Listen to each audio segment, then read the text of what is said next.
France Info. France Info. Ouh là là, derrière le 24e volet du calendrier de l'Avent, il y a du monde qui se bouscule. Toute la horde de Noël est là. Parce que le Père Noël ne vient jamais seul. Il a toute une famille. Il a des ancêtres. Il y a les tantes, les oncles, les cousins, les cousines, éparpillés de par le monde et qui distribuent aussi des jouets les nuits enchantées de Noël. En Scandinavie, il y a Tonton Jules-Buc, le bélier-bouc de Noël, engoncé dans ses peaux de chèvre et ses tortillons de paille, les cornes décorées, la barbiche givrée.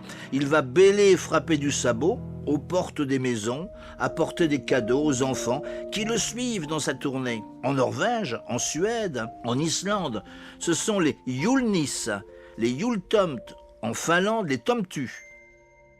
Une douzaine d'entre eux visitent les maisons les nuits de Noël pour y semer une pagaille et piquer dans les plats. Ces lutins très espiègles sont les enfants de la trollesse Grilla et du troll Lapaludi. En Grèce, les terribles petits Kalikansari font pire encore en saccageant les crèches et les sapins. En Italie, la Befana récompense les enfants sages. En Franche-Comté, c'est Tantari qui s'y colle en clopinant sur ses pas de doigts. Quant à Babouchka, la petite grand-mère, elle rayonne sur la Russie. Ah, il y a bien longtemps, par une nuit affreuse de neige et de vent, la vieille Babouchka qui était affilée bien au chaud dans son isba. Quand tout à coup, on frappe à la porte. Qui peut bien venir à cette heure par une pareille tempête? Ce sont des étrangers vêtus de soie et couronnés.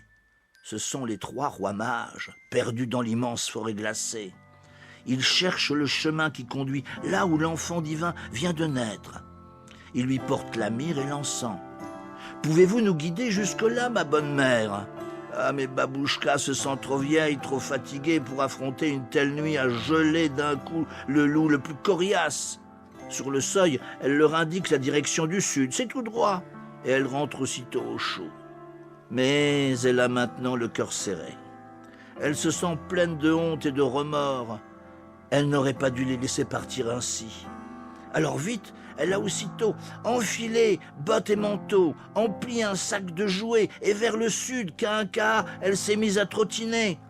Ah oui, mais la neige, la bise, avait déjà recouvert les traces des rois mages qu'elle n'a jamais retrouvés.